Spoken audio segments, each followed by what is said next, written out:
orang Cina sendiri kan berarti. Ya sama gue juga sih. Ya kan kayak gitu ya bro. Betul. Nah jadi maksud saya rasanya seperti itu. Tapi olahraga itu menyelamatkan saya.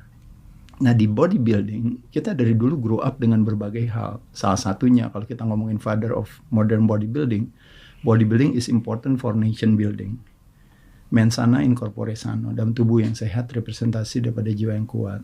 Selain itu juga masculinity is supposedly go hand in hand with vitality and health. Jadi ketika membayangkan asosiasi orang badan gede dan berotot, itu harusnya dia represent itu semua. Jadi you're not just a sports champion, but you're also a health champion as well, kan gitu.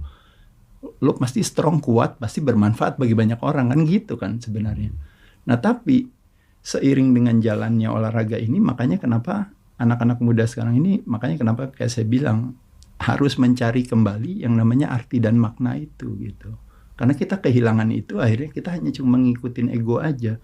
Dan sekarang karena akumulasi data dan informasi yang ada di kepala kita, dan mainnya juga di situ-situ aja, maka kita semua percaya bahwa lo nggak akan mungkin bisa kalau ini begini-begini, kalau nggak pakai ini nggak mungkin bisa. Lo nggak bisa kalau gini kayak gini. Nah sekarang kan balik lagi kayak saya bilang, kita tuh punya jejak digital, brother. Kita tuh punya apa? Brother boleh kulik-kulik aja saya misalnya dulu tahun 96 badannya kayak apa, ininya kayak apa. Itu tuh ya begitu-begitu aja, brother. Badan saya segitu-segitu aja. Cuma balik lagi kayak saya bilang, saya bench press-nya berat, saya squat-nya berat. Okay. Is it genetic? Is it genetic help? Genetiknya kalau saya bilang helps-nya when it comes to looks, brother.